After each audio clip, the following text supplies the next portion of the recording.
Disorientation, patient आपके पास आएगा सीवीए के साथ, उसको क्या क्या नुकसान होंगे। हेडेक होगा, मेंटल चेंजेस हैं, कंफ्यूजन, डिसोरिएंटेशन, मेमोरी इंपेयरमेंट, समझ नहीं आएगी उसको वो कहाँ पे है, पहचानेगा नहीं, बोलेगा नहीं। एफेजिया, एफेजिया का मतलब बोल नहीं सकता, वर्ड प्रोड्यूस नहीं कर सकता। रेस्पिरेटरी प्रॉब्लम है, सांस नहीं ले सकता क्योंकि ऊपर कंट्रोल करता है ब्रेन आपके सांस के प्रोसेस को। फिर है कफ और स्वेलो रिफ्लेक्स, पेशेंट खांस नहीं सकता, निगल नहीं सकता। जबरदस्ती सीवीए वाले पेशेंट को कुछ नहीं देना, ना लिक्विड ना सॉलिड, ना उससे गुस्सा करना है कि वो खाता नहीं है। वो खाता इसलिए नहीं है क्योंकि वो खा नहीं सकता, निगल नहीं सकता। यहाँ तक आपके कंट्रोल में है निगलने का प्रोसेस, उससे आगे बॉडी ने खुद लेके जानी है चीज़, तो उसके आगे वाला सिस्टम अल्लाह के कंट्रोल में है और उसकी दिमाग के कंट्रोल में, वो ख़त्म हो गया।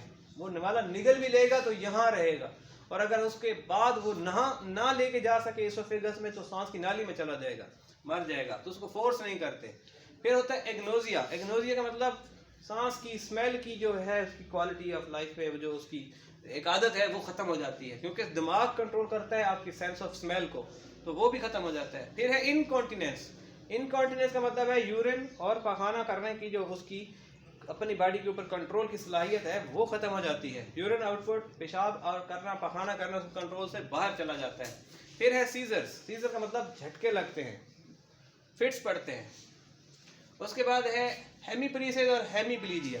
हेमी का मतलब होता है आधा, परीसिस का मतलब है वीकनेस, प्लीजिया का मतलब है फॉलेज। हेमीपरीसिस का मतलब है आधा हिस्सा की कमजोरी, पेशेंट के बॉडी के आधे हिस्से की कमजोरी, और प्लीजिया का मतलब है आधा हिस्सा फॉलेज। एक आदमी आपको कहता है मैं इस हाथ से बस ऐसे हिला सकता हूँ, आप उससे कहते हैं मुट्ठी बंद करो, तो वो हाथ पकड़ेगा, मुट्ठी ऐसे बंद तो करेगा लेकिन फुल पावर नहीं प्रोड्यूस कर पाएगा, तो ये इसकी कमजोरी हो गई। एक आदमी को आपको हाथ उठाओ तो वो हाथ नहीं उठाता, आप उसका हाथ उठा के नीचे मर्जी फेंक दो जहां भी, वो उसकी बिल्कुल ही खत्म हो गई कंट्रोल, वो प्लीजिया हो गया। हेमी का मतलब हाफ, राइट साइड का, लेफ्ट साइड का। फिर है हाइपरथर्मिया, बुखार ज्यादा हो जाता है पेशेंट को जब भी बॉडी क्राइसिस में होती है, वोमिटिंग, स्वेटिंग, फीवर, कफ, ये सारी बॉडी के रिस्पॉन्सेज हैं, ये आपको बताते हैं कि आपकी बॉडी में कोई ना कोई इमरजेंसी चल रही है।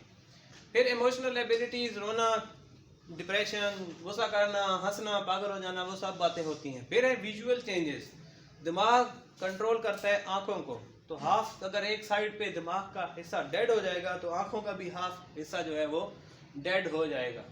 फिर है वोमिटिंग, वो भी एक साइन है। फिर है perceptual defects, CVA right hemisphere, perceptual मतलब पेशेंट को नज़र कुछ नहीं आता, चीज़ें शेव करता है, आधी साइड शेव करेगा, ये छोड़ देगा, वो कहता है मुझे बस मैंने शेव कर ली, क्योंकि उसकी विजन उसको आधा चेहरा दिखा रही है, वो उसी को पूरा समझ लेता है, ये छोड़ देता है।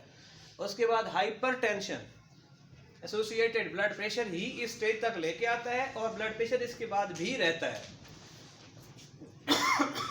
फिर है एप्रेक्सिया, डिक्रीज लर्न मूवमेंट्स, आप पेशेंट को समझाते हो कि वो खाना खाए चम्मच से, या आप कुछ और सिखाते हो, वो नहीं सीख सकता नई बातें, उसके अंदर दिमाग की क्वालिटी जो है ख़त्म हो गई।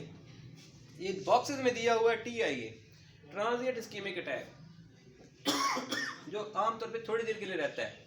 उसमें हेडेक हो सकती है, कन्फ्यूजन, पेशेंट को याददाश्त में समझ नहीं होगा वो कहाँ पे है, वर्टाइगो होगा, चक्कर आएंगे, दिमाग घूमेगा, डिसआर्थरिया, लिख नहीं सकता, बोल नहीं सकता या चल नहीं सकता, इसका मुझे एग्जैक्टली याद नहीं है। ट्रांजिएंट हेमिप्रीसिस, टेम्परेरी विजन चेंजेस, सिनकपी, सिनकपी के मतलब बेहोशी, पेशेंट को ये सब चीज़ें होंगी, सड़क पे गिरा बेहोश होके, लोगों ने उठाया, पानी शानी पिलाया, हाल पूछा, 10 मिनट में ठीक हो गया, उसके बाद वो कहेगा मुझे तो कुछ याद नहीं, मेरे साथ हुआ क्या। लेकिन जब आप CT स्कैन कराओगे तो आपको ब्रेन में इस्कीमिक चेंजेस मिलेंगी, बंदा ठीक होगा, बिल्कुल ज़बरदस्त, सब अच्छा हो गया, लेकिन उसके अंदर प्रॉब्लम होती है। तो जब इस तरह का पेशेंट देखें तो ज़रूर दो बातें देखें, या उसके हार्ट में कुछ प्रॉब्लम हुआ, उसका दिल रुक गया था ट्रांजिएंट थोड़ी देर के लिए, या उसके दिमाग में कुछ हुआ, तो इस पेशेंट की ECG ज़रूर किया करें। फिर है फोकल न्यूरोलॉजिकल, जो साइन एंड सिम्टम है उसमें पैरालिसिस है, सेंसरी लॉस है, लैंग्वेज डिसऑर्डर है, रिफ्लेक्स चेंजेस हैं। फिर है राइट साइड की